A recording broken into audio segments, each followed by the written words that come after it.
இன்றே டவுன்லோட் செய்து உங்கள் ஃபேவரட் ஷோக்களை என்ஜாய் பண்ணுங்க.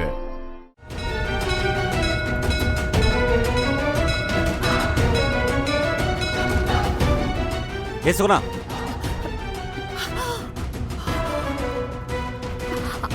ஐயா வாங்க வாங்க.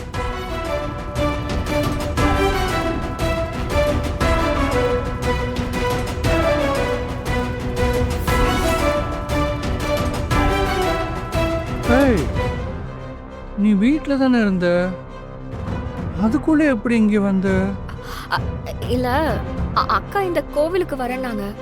நானும் இந்த கோவிலை பத்தி நிறைய கேள்விப்பட்டிருக்கேன். ரொம்ப சக்தி வாய்ந்த கோவில்னு சொல்லுவாங்க. ரொம்ப நாள் இங்க வரணும்னு நினைச்சுக்கிட்டு இருந்தேன். இன்னைக்கு அண்ணி இங்க வந்திருக்காங்கன்னு தெரிஞ்சதும் அவங்களோட சேர்ந்து வந்துட்டேன். ஏண்டி வெளியே போனா சொல்லிட்டு போன்னு தெரியாது? யாரை கேட்டு வெளியே வந்த நீ?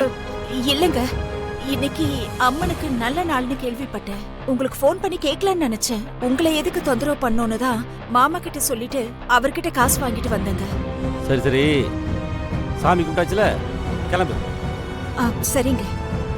டேய் வாடா. அக்கா உங்ககிட்ட ஒரு நல்ல விஷயம் சொல்லலான்னு வந்தேன். ஆனா நீங்க இப்படி தலையில கட்ட போட்டிருக்கீங்களே. ஐயோ, அது பரவாயில்ல. என்ன நல்ல விஷயம் சொல்லு. இன்னைக்கு கோவிலுக்கு போயிருந்தப்போ அந்த கோவில்ல இருக்கிற அம்மன் குழந்தை பாக்கியம் கிடைக்கிறதுக்கு ரொம்பவே பேர் போனவங்களாம். உடனே உங்க பேர்ல விசேஷமான ஒரு பூஜையை பண்ணி நான் கடவுள்கிட்ட வேண்டிக்கிட்டேன். நான் உங்களுக்காக வேண்டிக்கிட்டு இருந்தப்போ கோவில் மணி அடிச்சுச்சு. அது ரொம்ப ரொம்ப நல்ல சகுனம்க்கா. உங்களுக்கு கூடிய சீக்கிரமே குழந்தை பிறக்க போகுது. நீங்க சீக்கிரமே அம்மாவாக போறீங்க.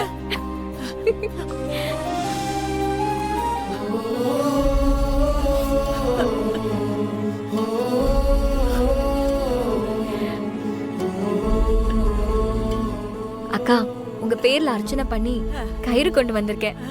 உங்க கையில கட்டிக்கோங்க. இதுக்கப்புறம் எல்லாம் நல்லதாவே நடக்கும்.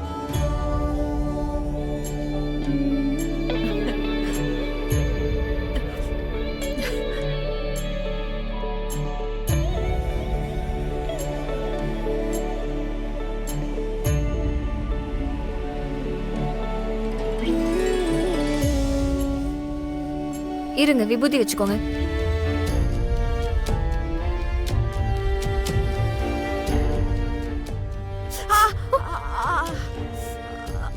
என்னக்கா? ஒண்ணுல, இது ஒண்ணுல. எங்க திரும்புங்க. இது என்னக்கா இது அடிபட்ட மாதிரி இருக்கு? அதெல்லாம் ஒண்ணுல, லேசா தலைவலிதான். இல்லையே, இது சாதாரண தலைவலி மாதிரி தெரியலையே. ஏய்,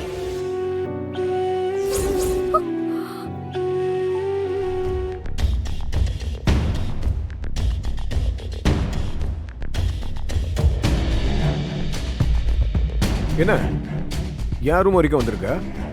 உங்களுக்கு ஜெயந்தி அக்காவை அடிக்க என்ன உரிமை இருக்கு?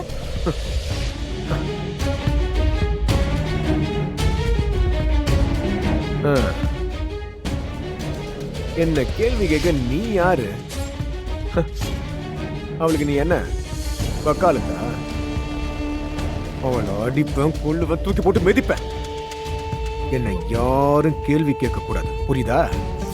கழுத்துல தாலியை கட்டின ஒரே காரணத்துக்காக ஒரு பொண்ணை அடிமையா நடத்தலான்னு நம்புற ஆம்பளைங்கனாலதான் குடும்ப வன்முறைக்கு எதிரான சட்டங்கள் இருக்கு. அவ என்ன உன்னை வச்சு என்ன மறைச்சிக்கிட்டு இருக்காளா? அவங்க எதுவும் சொல்லல, நானா தான் சொல்றேன். அவங்கள மாதிரி ஒரு பொண்ணு உங்களுக்கு மனைவியா கிடைச்சதுக்கு நீங்க தான் புண்ணியம் பண்ணிருக்கணும். என்ன, அவங்களுக்கு குழந்தை இல்ல,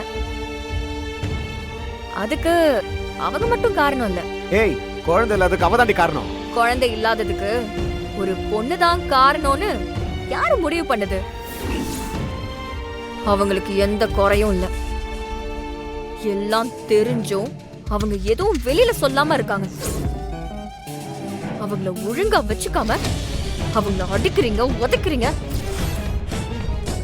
எதுவும் பண்ண முடியாதுன்னு மட்டும் நினைக்காதீங்க. ஏய், ஏதாவது பேசுன அவ்வளவுதான். ஜாக்கிரதா. இந்த மிரட்டலுக்கெல்லாம் நான் பயப்பட மாட்டேன். ஏய், நீ ரொம்ப பேசுற. இங்க பாருங்க, ஜெயந்தி அக்காவை நேரா மகளிர் ஸ்டேஷனுக்கு கூட்டிட்டு போய் நானும் அவங்களும் சேர்ந்து கொடுமை கேஸ் தந்தோன்னு வைங்க, நீங்க ஜெயிலுக்கு தான் போகணும். இதுக்கு முன்னாடி என் அக்கா கேஸ்லயே நீங்க எல்லாரும் உள்ள போயிருக்கணும், மிஸ் ஆயிட்டீங்க. ஆனா இந்த முறை நாங்க கேஸ் கொடுத்தா அதுல இருந்து நீங்க தப்பிக்கவே முடியாது. ஏன் விஸ்வா, உனக்கு காஃபி வேணும்னா நீ வந்து கேட்க வேண்டியதானே? இங்க தானே உட்காந்துருக்க. சித்ரா அங்க வேலையா இருக்காடா. நான் சித்ரா கிட்ட தானே காஃபி கேட்டேன். நீ ஏன் குறுக்க வர? உன்னை கூப்பிட்டா மட்டும் நீ வா, சரியா? இப்போ போய் அவளை காஃபி போட்டு எடுத்துட்டு வர சொல்லு, போ. விஸ்வா, என்ன பழக்கம் இது? பெரியவங்கள மரியாதை இல்லாம பேசுற.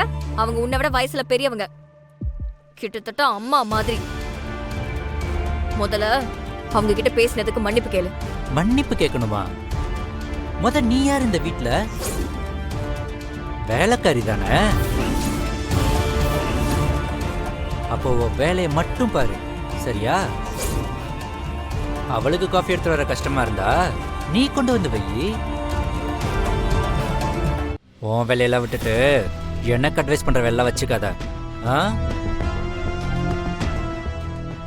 புரியும் நினைக்கிறேன், போ. ஏய், அது இந்து வேண்டாம். இந்து, நீ ஏதாவது சொல்ல போனா உன்னை அவன் மட்டமா பேசுவான்.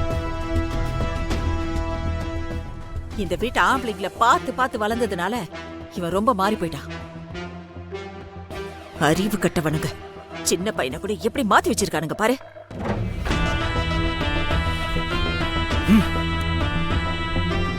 இப்போ நம்ம கட்சியில அண்ணனை பத்தி என்ன பேசிக்கிறாங்க? அட என்னப்பா நீ வேற. கிருபா அண்ணன் ஜெயிலுக்கு போனதுதான் போனாரு. கட்சியில ஒவ்வொருத்தரும் ஒவ்வொரு விதமா பேச ஆரம்பிச்சிட்டாங்க. ஆள் ஆளுக்கு புதுசு புதுசா ஏதோ கதையெல்லாம் சொல்றாங்க. இதெல்லாம் உங்களுக்கு தேவைதானா? டேய், அரசியல்வாதினா பணமும் அதிகாரமும் மட்டும் இருந்தா பத்தாதுண்ணே, கொஞ்சம் சாணக்கியத்தனமும் வேணும். எங்க குனியணும் எங்க நிமிரணும்னு ஒரு அரசியல்வாதிக்கு நல்லா தெரியணும்னு.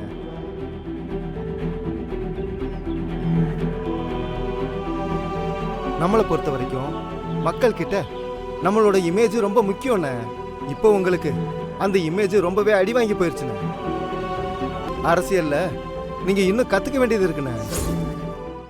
இந்த மாதிரி போலீஸ் கேஸ் எல்லாம் என்னைக்கு இருந்தாலும் ஒரு அரசியல்வாதி வாழ்க்கையில ஒரு கரும்புள்ளி தான்.